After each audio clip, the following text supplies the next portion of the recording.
कतिवटा mustard oil, त्यसपछि हालेँ प्याज भुटे अलिकति यो फेरि अर्को रातो खालको प्याज रहेछ, यी रातो भयो। त्यसपछि हाल्छु त्यसपछि हाल्छु अदुवा। तपाईँहरूको कसरी बनाउनुहुन्छ, म त्यसरी बनाउँछु।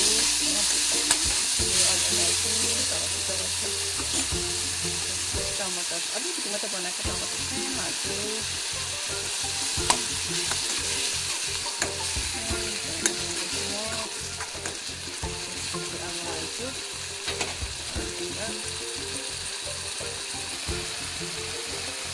अघि हालेँ मैले प्याज हाल्ने बित्तिकै हो, अन्त हल्दी हाल्छु अलिअलि, अन्त कश्मिरी चिल्ली हाल्छु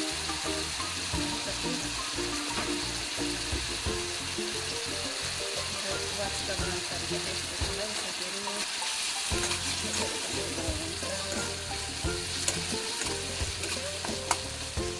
बनाएको त मासु हाल्छु।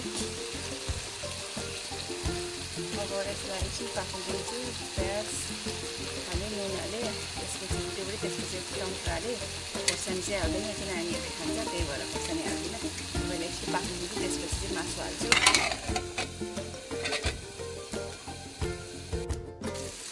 अब त्यही वाचिपाको मसला पनि पाल्छु। अब चाहिँ म हाल्छु मासु। अलिअलि भएको मात्रै खान्छ, नानीले त्यही भएर अलिअलि भएको मात्रै बनाइदिन्छु। यसलाई धेरै मिक्सै गरी पकाउनुपर्छ।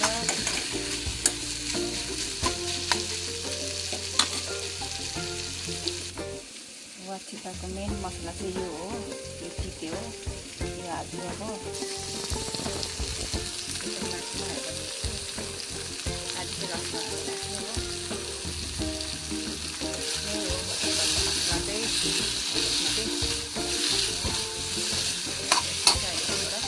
चामल हालेँ, मिठो भात हालेँ, कराउँछ भातै हाल्छु। त्यो पकाउँछ त्यसलाई।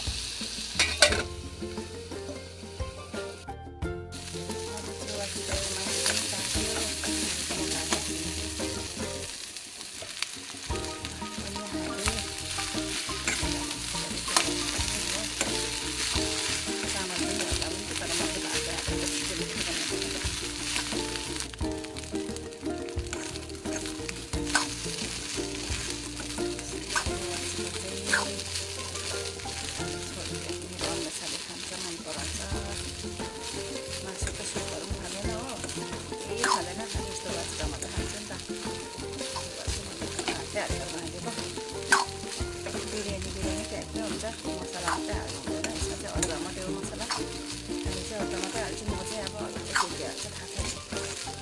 यो चाहिँ मेरो रेसिपी हो, यो चाहिँ मेरो रेसिपी हो नि त। कसरी पकाउँछ भयो पनि अब मिठो पनि निकाल्दा भइहाल्छ। फाइनली वाचिपा पनि पाक्यो। खाने मान्छे चाहिँ यहाँ छैन, तल छ। यस्तो भयो मेरो साथी हो वाचिपा। कस्तो भयो, तपाईँहरूलाई कस्तो लाग्यो? म त यस्तो बनाउँछु, तपाईँले कस्तो बनाएर खानुहुन्छ?